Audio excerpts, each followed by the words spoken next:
These videos simply provide a presentation in video format of the book, Predator at the Chessboard by Ward Farnworth. The book is freely available online at http://www.chesstactics.org.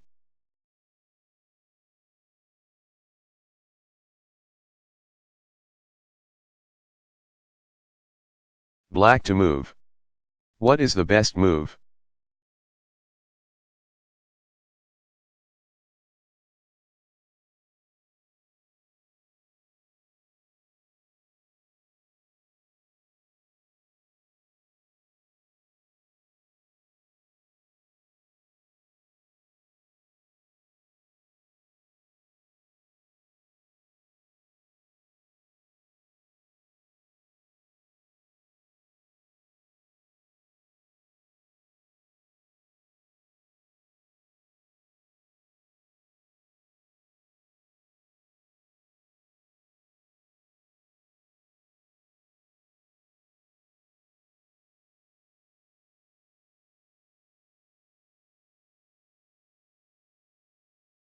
Now a position from Paulson Morphy, 1857.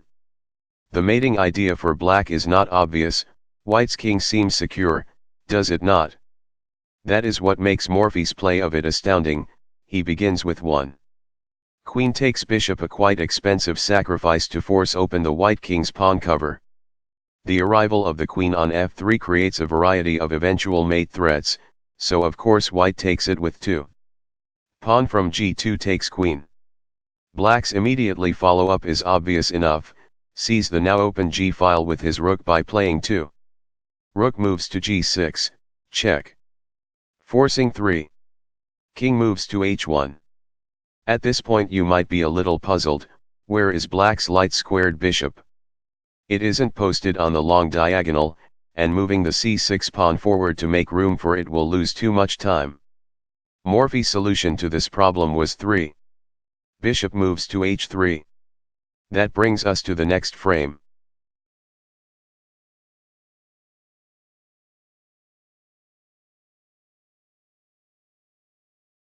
White to move. What is the best move?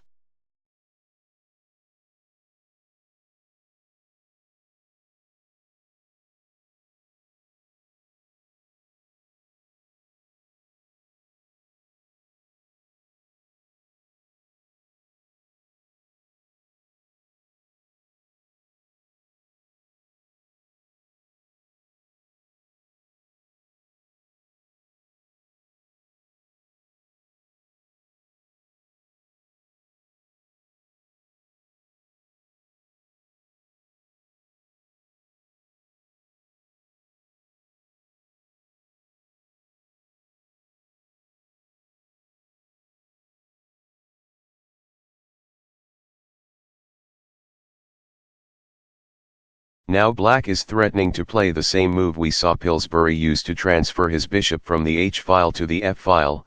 Bishop moves to g2, check.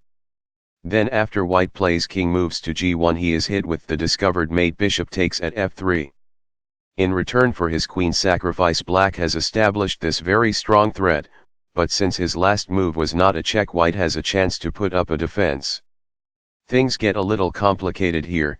The details of white's various possible responses, example queen moves to d3, rook moves to d1, or rook moves to g1, and black's best replies to them are more than we want to cover and are discussed in detail in many other sources. Weeramantri's book has a fine explanation. The point of presenting this much of the game is to show you the sacrifice that caused this pattern to be named after Morphy, and to let you see how the basic position for the mate can be reached even from the unpromising beginnings as we saw in the previous diagram. But in case you want to play it out, the entire sequence went 1. Queen takes bishop, 2. Pawn from g2 takes queen, rook moves to g6, check. 3. King moves to h1, bishop moves to h3, pictured here. 4. Rook moves to d1, bishop moves to g2, check. 5. King moves to g1, bishop takes at f3, check. 6. King moves to f1, bishop moves to g2, check. 7. King moves to g1, bishop moves to h3, check. 8. King moves to h1, bishop takes at f2, 9. Queen moves to f1, bishop takes queen, 10. Rook takes bishop f1, rook moves to e2, 11. Rook moves to a1, rook moves to h6, 12. Pawn from d2 moves to d4, bishop moves to e3, 13. Resigns to avoid bishop takes at e3, our pawn from file h takes at h2, check. 14. King moves to g1, reg2 hashtag. At the sixth move Morphy could have ended the game more quickly with rook moves to g2, check. 7. Queen moves to d3, rook takes at f2, check. 8.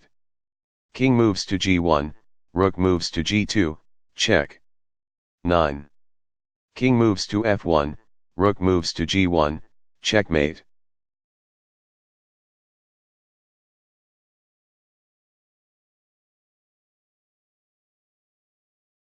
Black to move. What is the best move?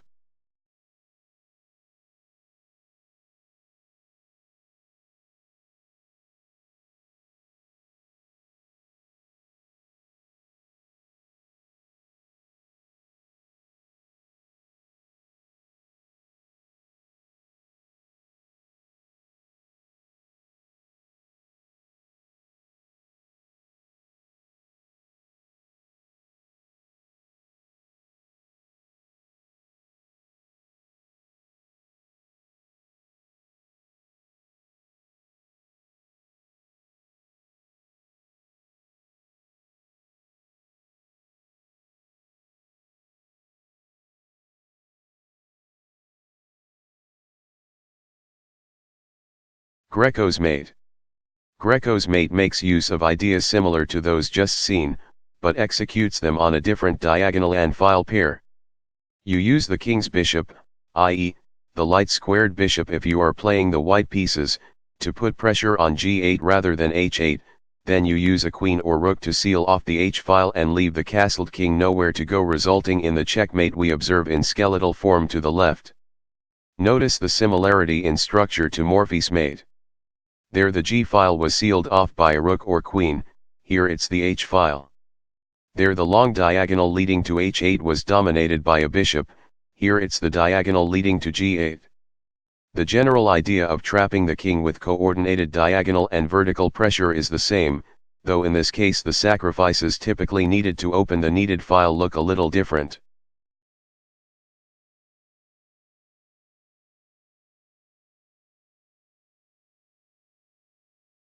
White to move. What is the best move?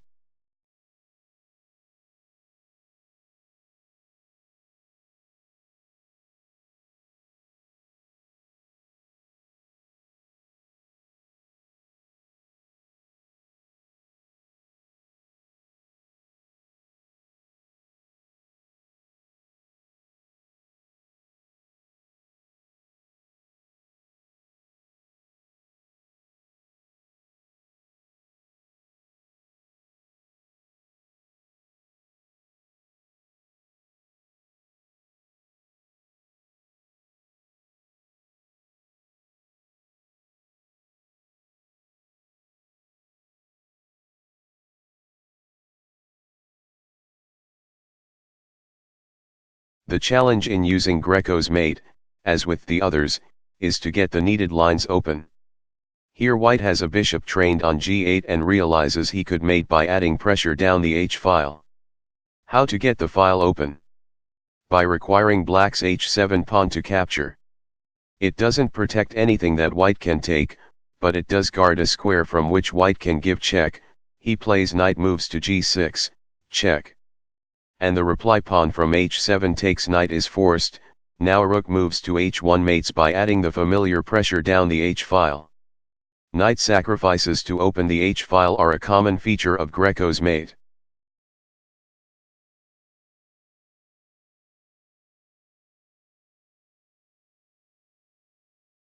White to move. What is the best move?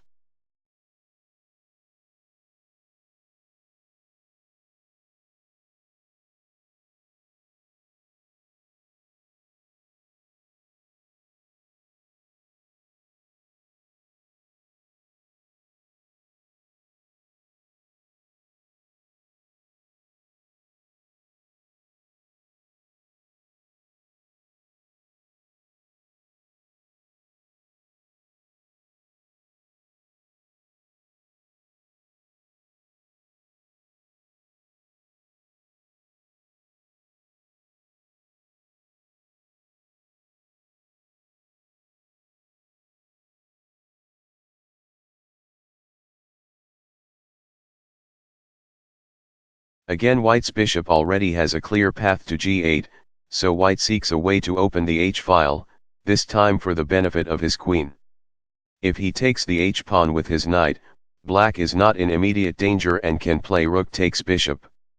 The desired effect is gained differently. White starts with 1. Queen moves to h5, threatening mate with queen takes at h7. Black's only way to fend it off is by pushing his h7 pawn to h6. Now white plays 2.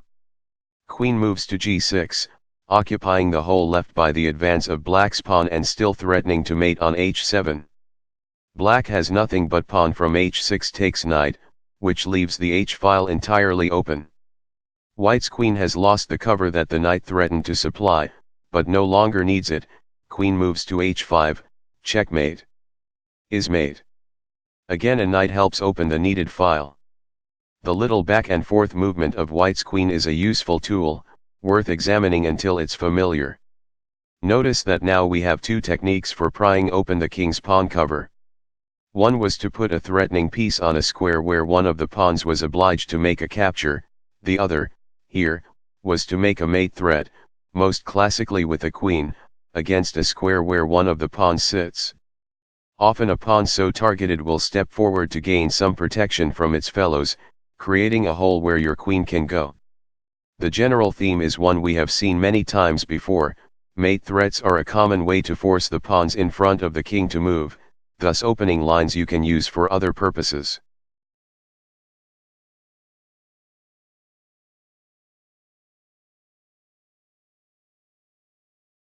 White to move. What is the best move?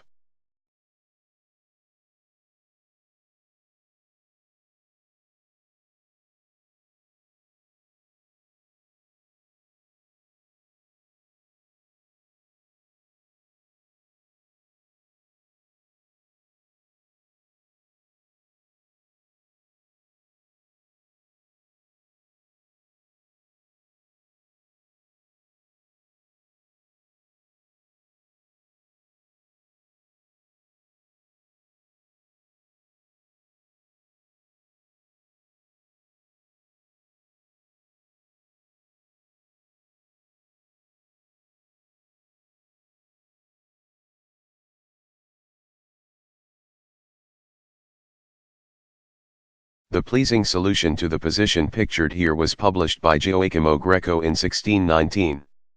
Black's king looks reasonably secure, but white has a queen and rook trained on h8 and a queen and bishop trained on f7, with the bishop aimed through to f8, and black has nothing but his king to protect either square. Your goal is to create an open diagonal and file with pressure down each. Your possible tools for the purpose: captures of pawns, threats and captures on squares they protect, and mating threats against the squares they occupy. In this case, captures work best. You start by removing the f7 pawn with queen takes at f7, check, forcing black to move his king to h8. Now what? White has created diagonal pressure against g8, indeed, he has redundant pressure on the point, which is important. It means he can afford to move his queen. Now he wants to add pressure down the h-file, so he needs to open it. He plays the sacrifice rook takes at h7, check. Black's forced reply is king takes rook, and now white mates with queen moves to h5. It's another case where the queen is able to zigzag helpfully between aiding with diagonal pressure in the beginning and with vertical pressure at the end. The h5 square is a common place for such queen maneuvers to begin or end. It's an especially useful square because the queen then can also seal off g6 as a flight square, as it does here. And now you know why it's called Greco's mate.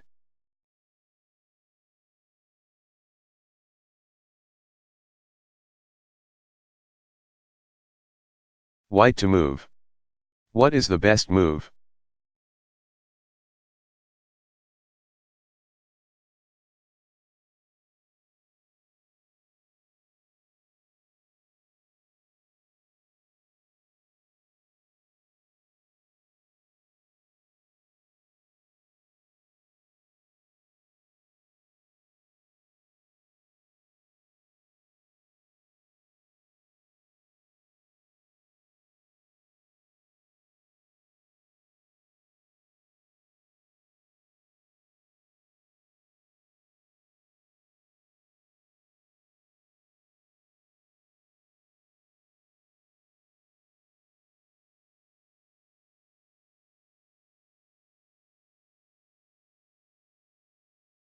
The open diagonal running toward black's king cries out for consideration of a bishop check.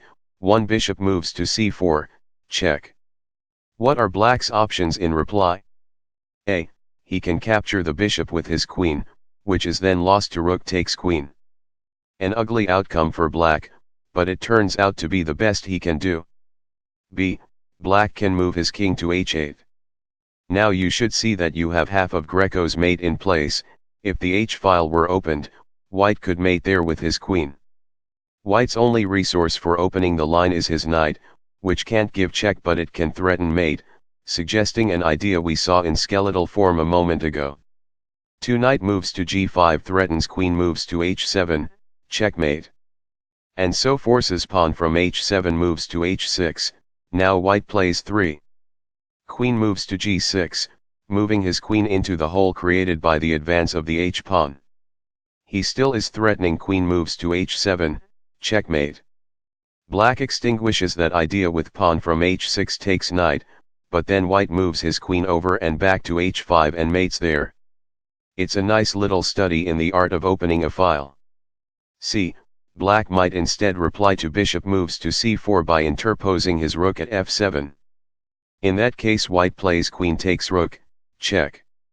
Establishing a battery of queen and bishop and mating on g8 next move.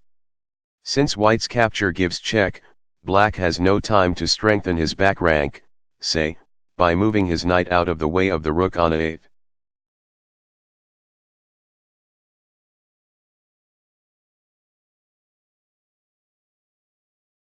White to move. What is the best move?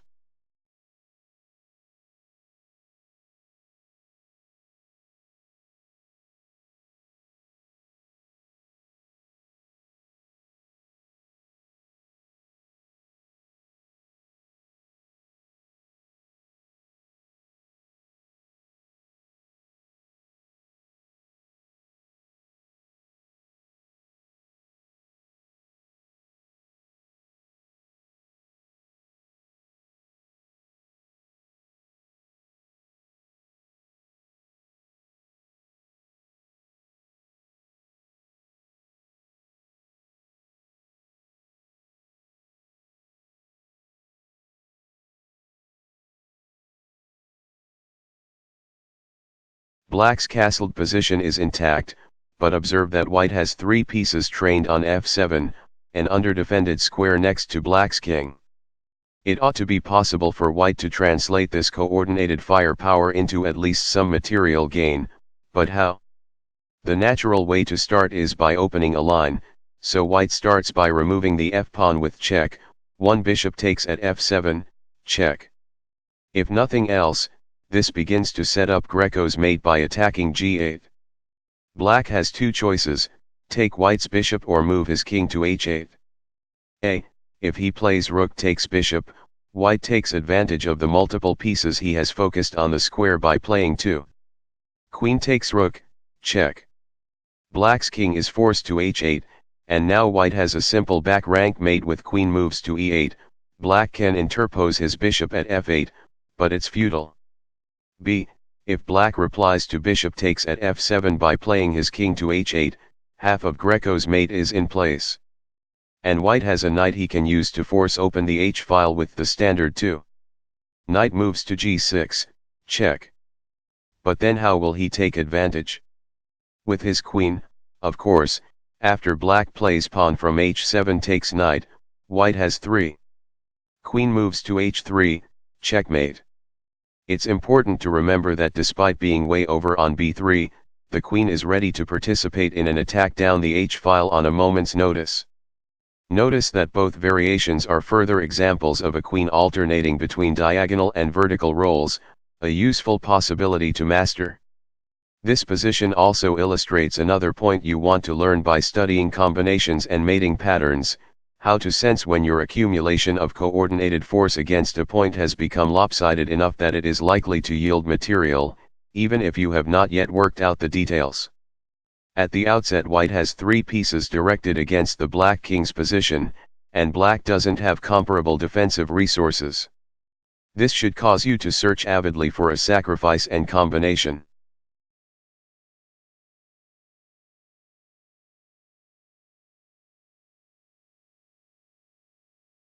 Black to move. What is the best move?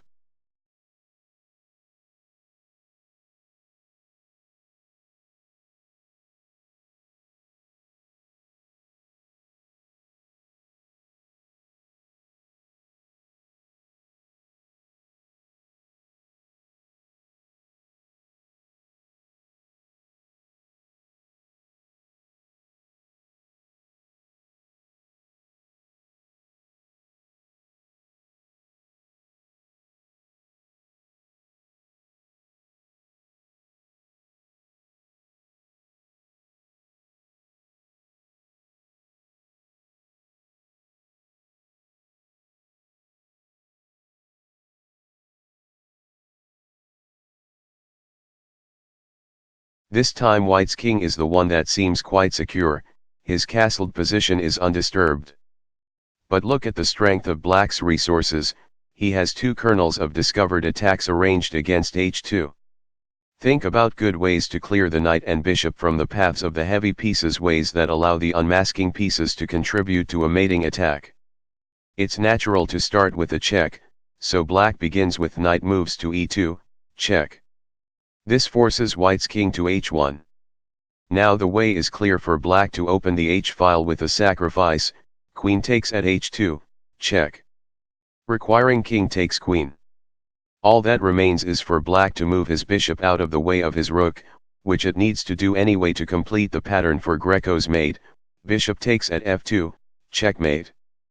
But notice that bishop moves to g3 also is mate, since the knight on e2 still seals off g1 as a flight square and protects the bishop on g3.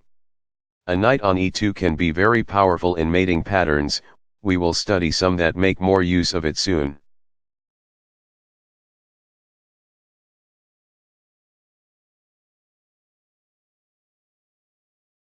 White to move. What is the best move?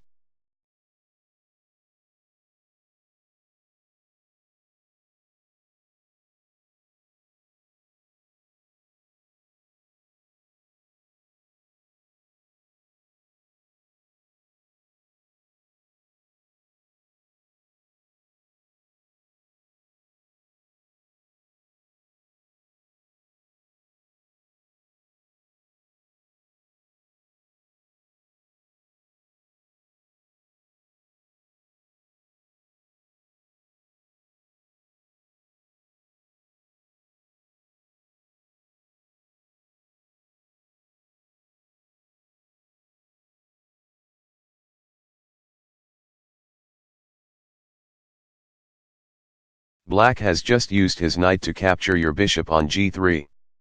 This was a mistake.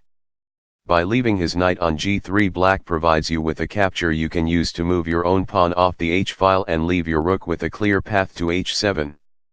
Be alert to moves that allow pawns to capture and thus open the lines on which they used to be stuck.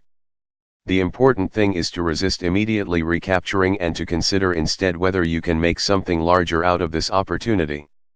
You see that Black's f-pawn has advanced, so thoughts of Greco's mate come to mind. If you move your knight, your bishop will bear down on g8. But pick the knight's move carefully, for it is not merely an obstruction. The h-file needs to be opened on Black's end, and your rook on h1 can't do that by itself. It needs another piece to help, and the other piece is the knight. So the first move is 1. Knight moves to e7, check. Plus, a double check that requires Black to move his king to h8. Now you can pry the Black pawn from h7 with the familiar 2. Knight moves to g6, check. Since Black's king has no flight squares, he is forced to play pawn from h7 takes knight, and then White discovers Greco's mate by at last playing pawn from h2 takes knight.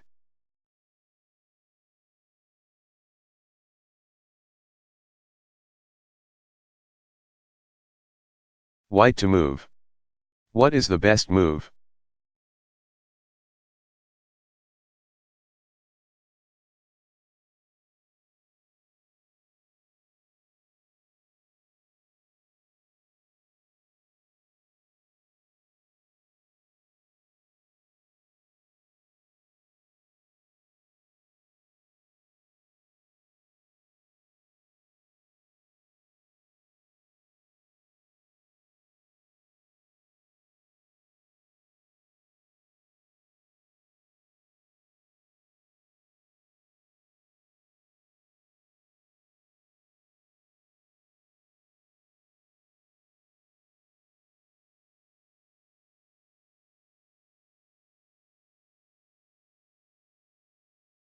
Lolly's mates, Damiano's mate. The three types of mates considered so far all have had some features in common: a combination of diagonal pressure against the king's position, usually supplied by a bishop, with vertical pressure provided by a rook or queen. These next mates use a similar logic but with the diagonal work done by pawns rather than bishops. In our earlier look at the Anders Zucker-Tort game we saw that a heavy piece on h8 can mate with support from a pawn on g7 as well as from a bishop farther back on the long diagonal. Lolly's mates and Damiano's mate are other ways of using advanced pawns to fill similar supportive roles. The idea behind Lolly's mate is to get a pawn onto f6, from there it controls g7, creating a number of nice possibilities. Since g7 is off limits to black's king, it may be stuck on the back rank despite the movement forward of its g-pawn, so a back rank mate may be possible. The idea of interest to us here, however, is that the pawn on f6 can do a bit of the same things we have seen done by a bishop on the long diagonal. If you can get a queen onto h6 and then onto g7, for example, you may be able to mate. Queen moves to g7, checkmate. We'll do it for white in the adjacent diagram.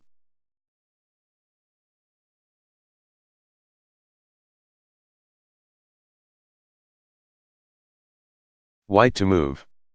What is the best move?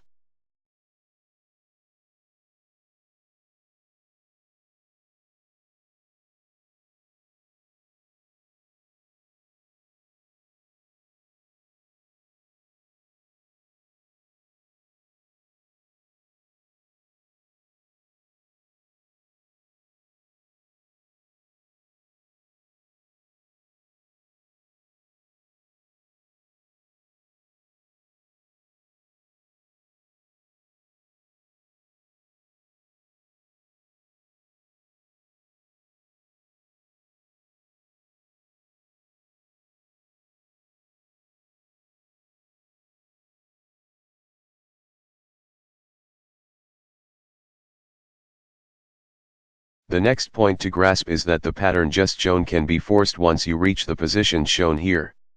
White moves his pawn to f6, and this threatens queen takes at g7, checkmate. Black has no choice but to advance his g-pawn to g6. Now white plays queen moves to h6 and mates with queen moves to g7 next move. As we have seen, this is a common way to force a pawn in front of the enemy king to step forward. If you threaten to mate by capturing it, you may force it to advance so it will be protected by its fellows and not just by its king. This has the side effect of opening a diagonal line to the king's position that can be exploited in many different ways. Here we see another.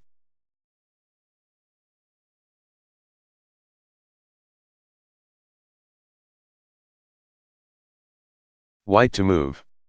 What is the best move?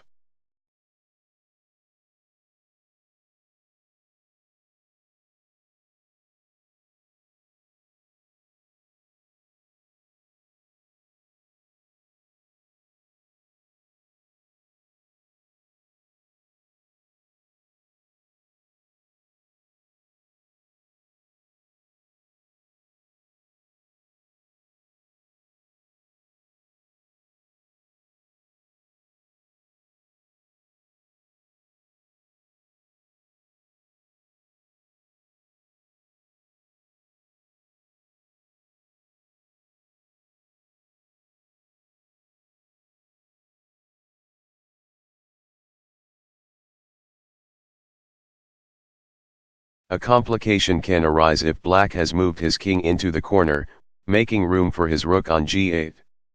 Thus in the position shown here white still would mate if his queen now were at g7, but it will take him 2 moves to get it there, and in the meantime black can protect the mating square with rook moves to g8. Yet if white has another heavy piece available he still can finish off the king. Here white plays 1. Queen moves to h6, requiring, really black to go ahead with rook moves to g8. But then white sacrifices his queen with 2. Queen takes at h7, check. King takes queen and now 3. Rook moves to h1 is checkmate. Black's own rook prevents his king from retreating to g8, and white's pawn on f6 seals off g7 in the way a bishop might. This maneuver, one of a few patterns known as Lalli's mates, was published by Giambattista Lalli in the 1700s.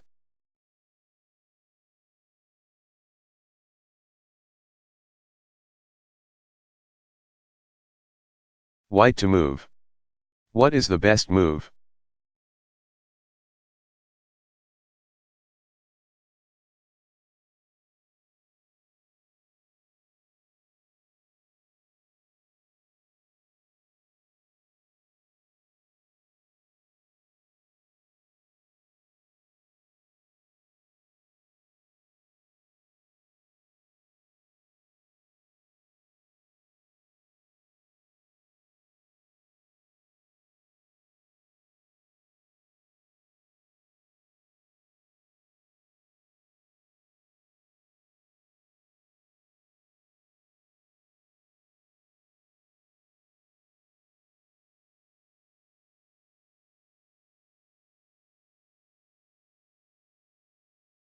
White has a bishop aimed through the pawns on g6 and h7.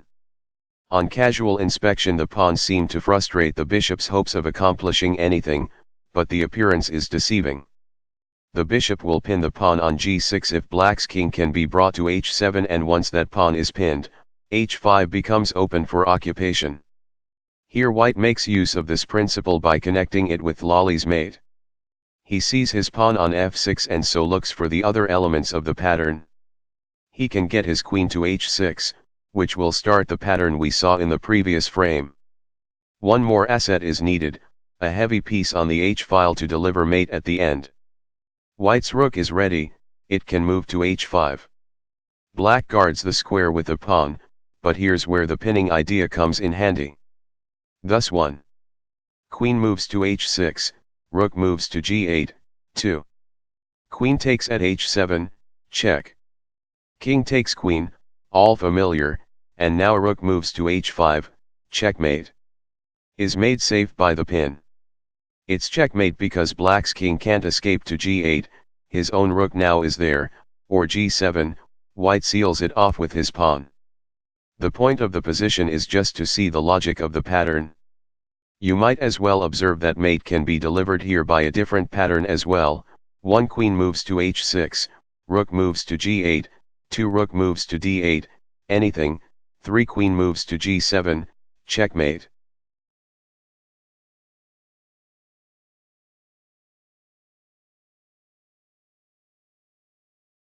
White to move. What is the best move?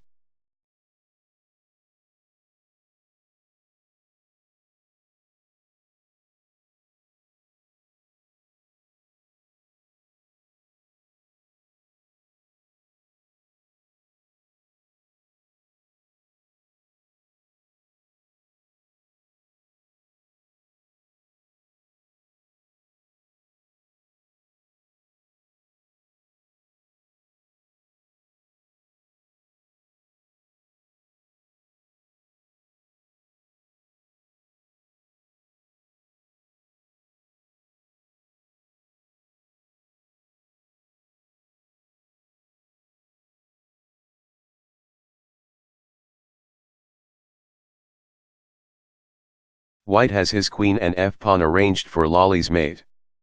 But since black's rook is on g8, white would have to use the sequence where he sacrifices his queen on h7 and he has no rook in position to then follow up on the h-file. What to do? There are two helpful thoughts available. One is to pin the bothersome rook with rook moves to b8 so that black can't play rook takes queen g7. Another is to bring the e5 knight into the fray with knight takes at f7, check. Almost mate, since black's king has no flight squares. Both these ideas are frustrated by black's queen on a7, which guards b8, where white's rook wants to go, and f7, where white's knight wants to go. But these problems will suggest their own solution if you have studied the chapter on the overworked piece.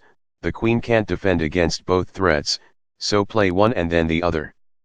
White starts with rook moves to b8, and mates with queen moves to g7 next move if black doesn't play queen takes rook. Yet if black's queen does make that capture, it abandons f7 to white's knight and mate results anyway.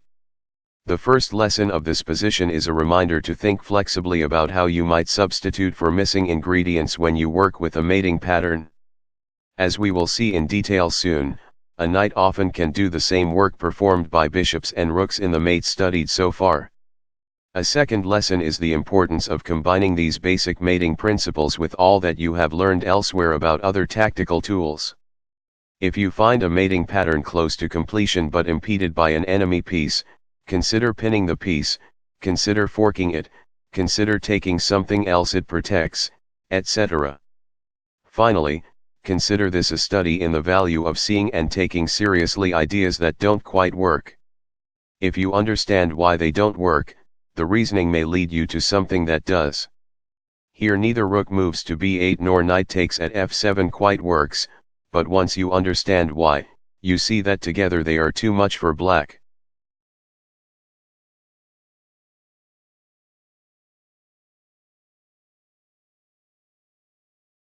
White to move. What is the best move?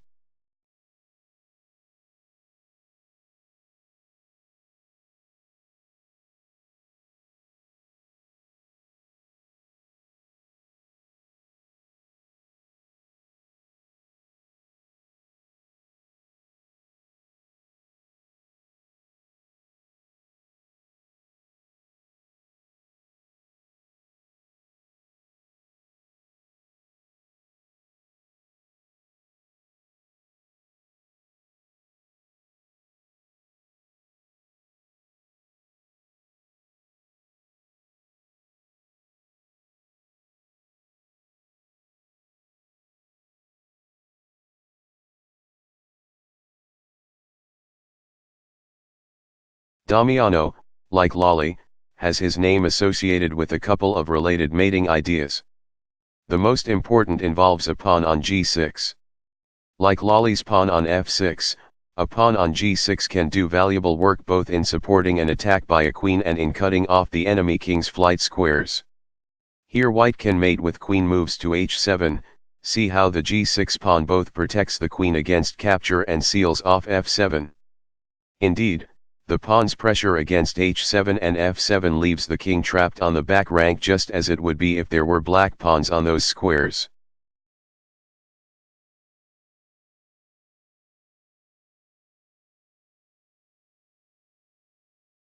White to move. What is the best move?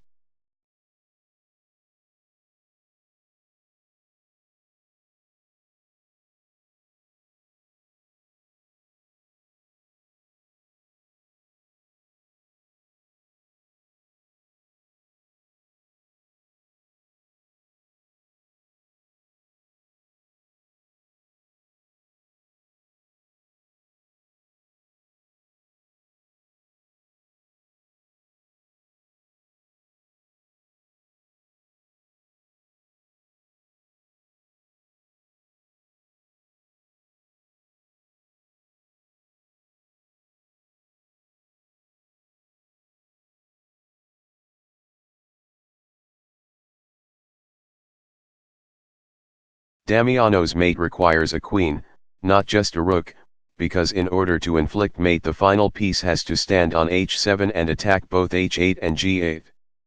In 1512 Damiano published this application of the point.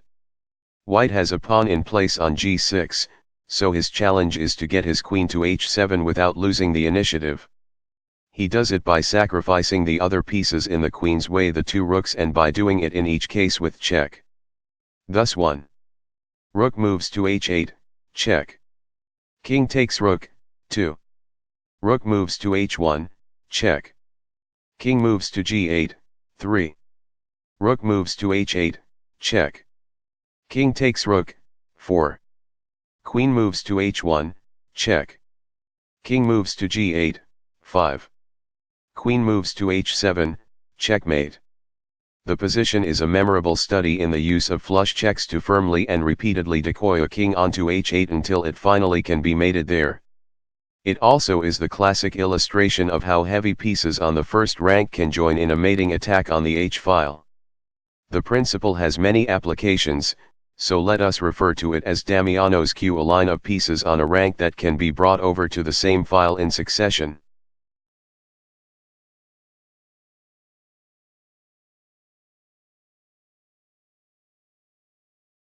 Black to move. What is the best move?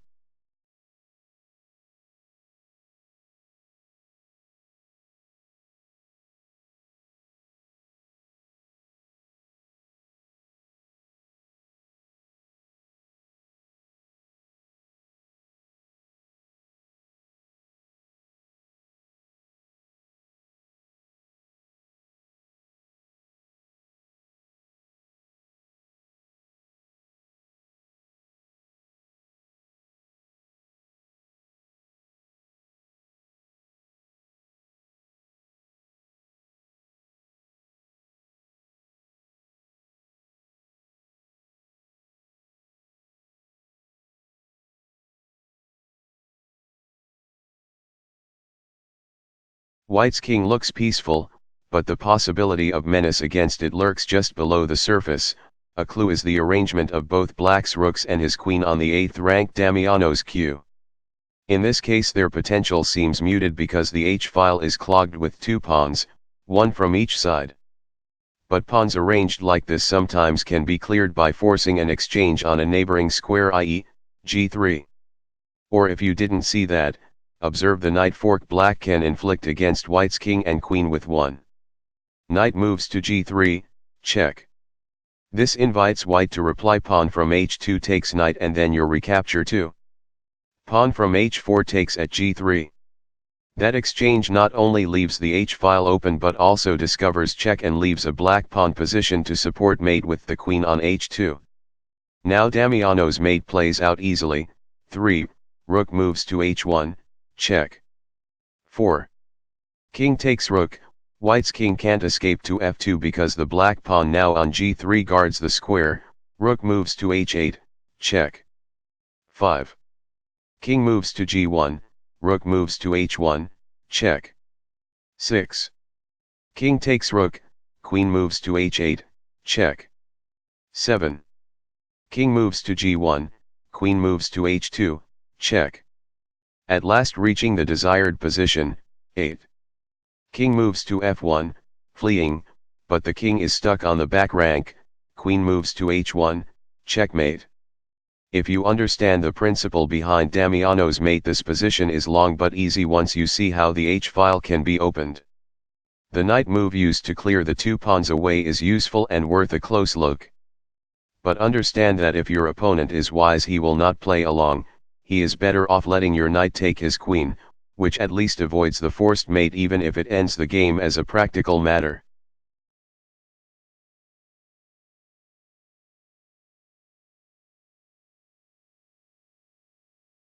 White to move. What is the best move?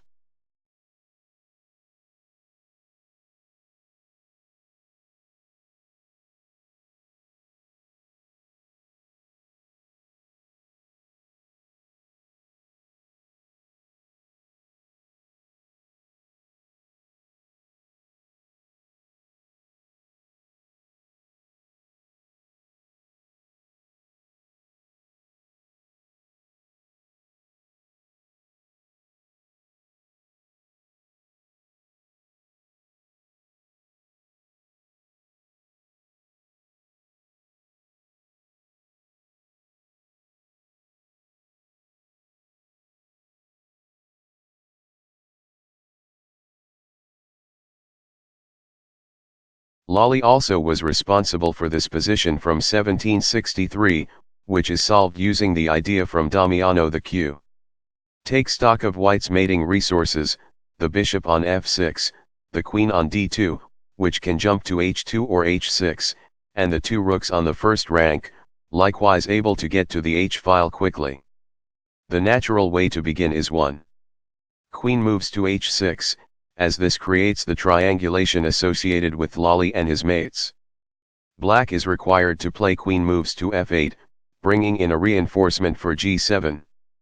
This is important to notice, when you imagine a mating attack on squares around the king, ask whether your opponent can rush any defenders to positions where they can protect the weak points. But since he has heavy pieces ready to use on the h-file, white simply forgets about using g7 as a mating square and instead sacrifices his queen with 2. Queen takes at h7, check. To open the file, black has to respond king takes queen. Now of course comes 3. Rook moves to h1, check. If black retreats his king to g8 he gets mated next move by rook moves to h8, so he again interposes his queen, this time with 3.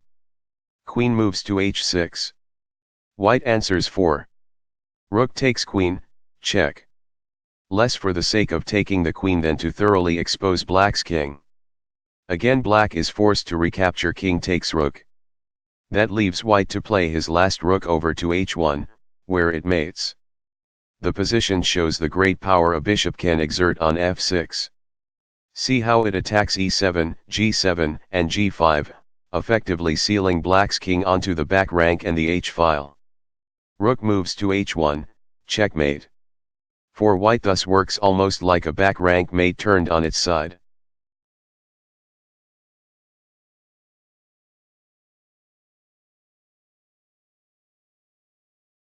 Black to move. What is the best move?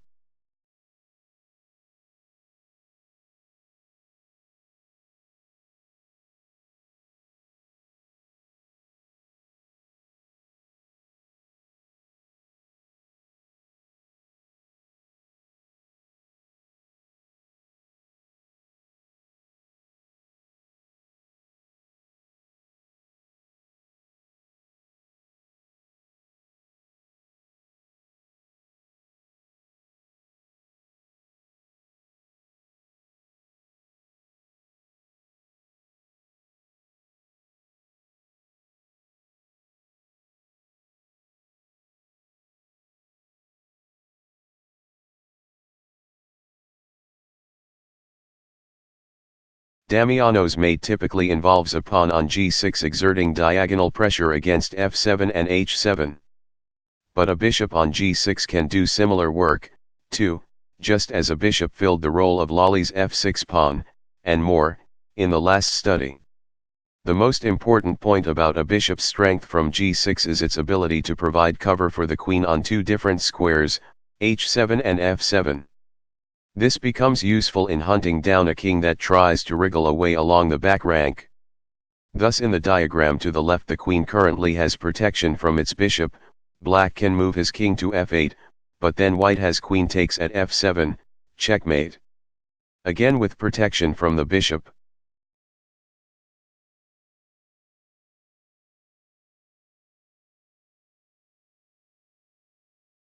White to move. What is the best move?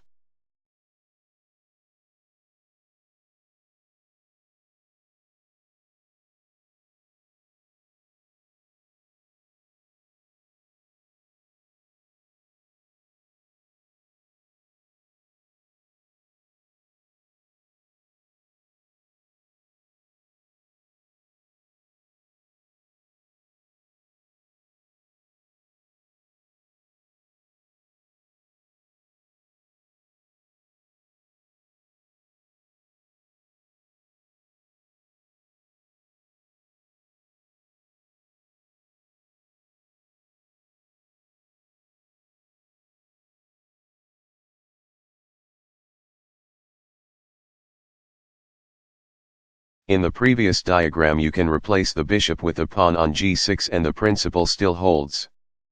But the bishop's ability to rush to g6 from some distance away creates a neat pattern you need to know. Here white's queen and bishop both are trained on h7, how does he turn this into a win? It would be easy if f8 were blocked, for then queen moves to h7 would mate. But where f8 is open like this, the king often can squirm away. One queen moves to h7, check. King moves to f8, 2. Queen moves to h8, check. King moves to e7. What white instead plays is 1. Bishop moves to h7, check. The king's only legal move is back to h8, and now white plays 2.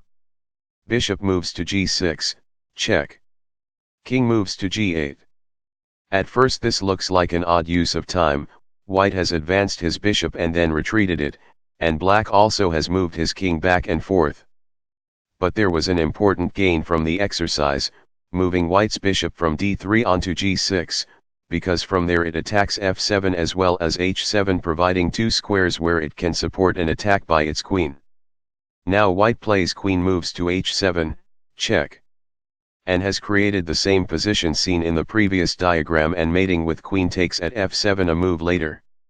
The key position had to be reached in steps, starting with bishop moves to h7, check, rather than bishop moves to g6, so that black's king remained in check throughout the sequence, leaving no time for it to flee or for black to play pawn from f7 takes bishop.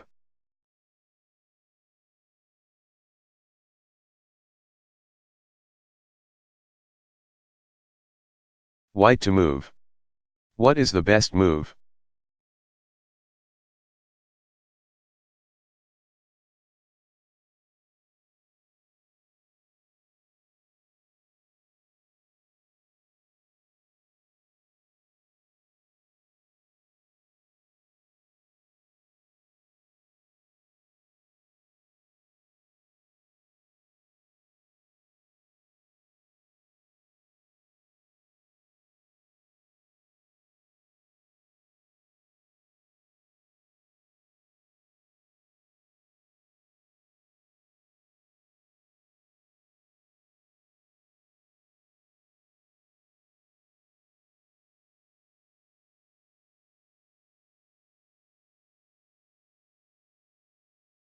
Here is an extension of the principle. Black's king looks vulnerable since it has no flight squares and the h-file is open. A natural thought might be 1. Rook moves to h8, check. King takes rook, 2. Queen moves to h5, check.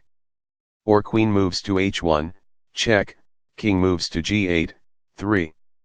Queen moves to h7, checkmate. Mating with cover from the bishop on d3. But after white's queen moves to h5, black can interpose his queen on h6 and stop the sequence. So white needs a different idea and turns to the trick described a moment ago. 1. Bishop moves to h7, check. King moves to h8, 2. Bishop moves to g6, check. King moves to g8. White simply has moved his bishop to g6, but he has given check with every move and so has kept firm control of the initiative.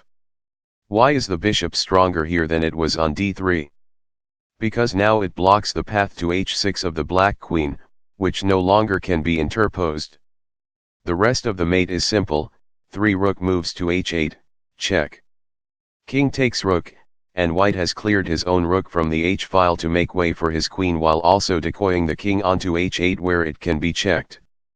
4. Queen moves to h5, check. King moves to g8, 5.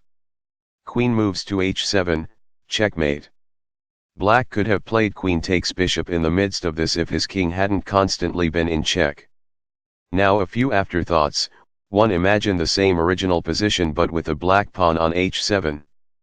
Black's king then looks enormously secure, as his castled position is intact and his queen helps defend it. White nevertheless mates with the same moves described above. 2. It is common for a defender to sit on f6, as black's queen does here. Often the knight takes that position early in the game and stays there a long time. Eliminating that defender becomes important in building a mating attack. A disadvantage of the queen compared to the knight is shown here. A queen can be eliminated by being blocked. 3. In addition to acquainting you with sequences that can lead to mate, another purpose of these studies is to show useful things your pieces and pawns can do if you can land them on particular squares, especially advanced squares near the enemy king. To recap the most recent examples, we have seen here that a bishop on g6 usefully can seal off f7, h7, and h5 to the enemy king, can provide cover on those squares for its own queen and, here, can block the path to the h-file of an enemy defender on the 6th rank.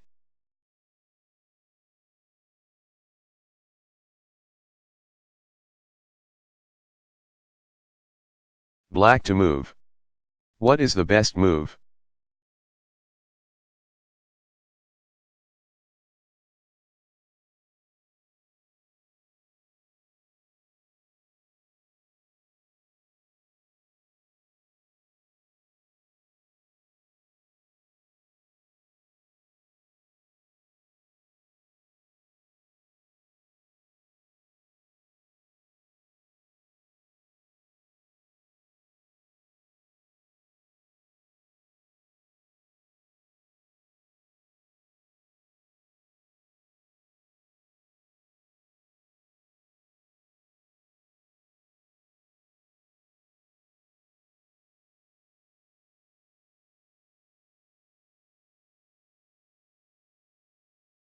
The knight as a substitute in Morphy's mating pattern. The knight can fill many of the same roles filled by rooks, bishops, and pawns in the mates considered so far. Often the crucial work done by a bishop or rook, for example, really just involves sealing off one or two squares or providing cover on them, and a knight is perfectly capable of doing that sort of job.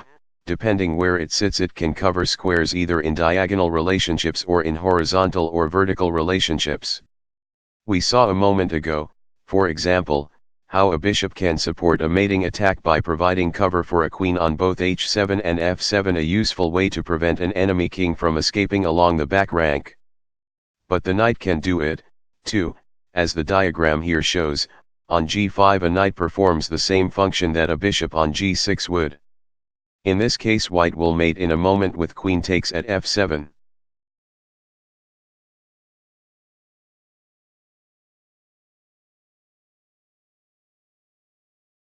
White to move. What is the best move?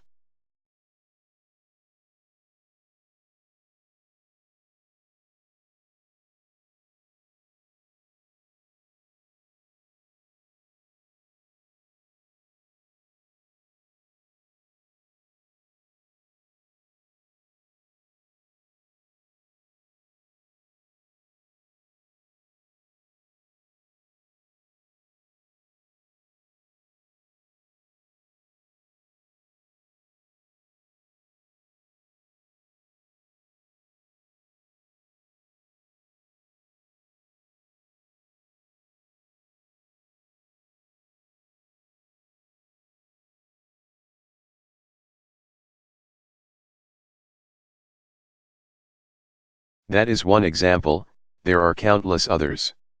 It is true that the knight can't operate from a long distance as a bishop or rook can, but then it has the advantage of not requiring open lines since it jumps to the squares it attacks rather than sliding to them. In the diagram to the left, where the squares the knight attacks are marked with white spots, the knight controls f5 and g6 and thus does some of the work a bishop would do if it were on d3. The knight also attacks g8, and so performs some of the work that might be done by a bishop on c4. It attacks g6 and g8, and with help from the pawn on g7 this allows the knight to fill some of the roles that might be played by a rook on the g-file. With the squares marked like this, you thus should be able to imagine ways that adding one or two other pieces might result in mate, perhaps a heavy piece on the h-file, or picture the g7 pawn move to h7 and a white bishop on the long dark diagonal. These are the sorts of mating ideas we will be considering here.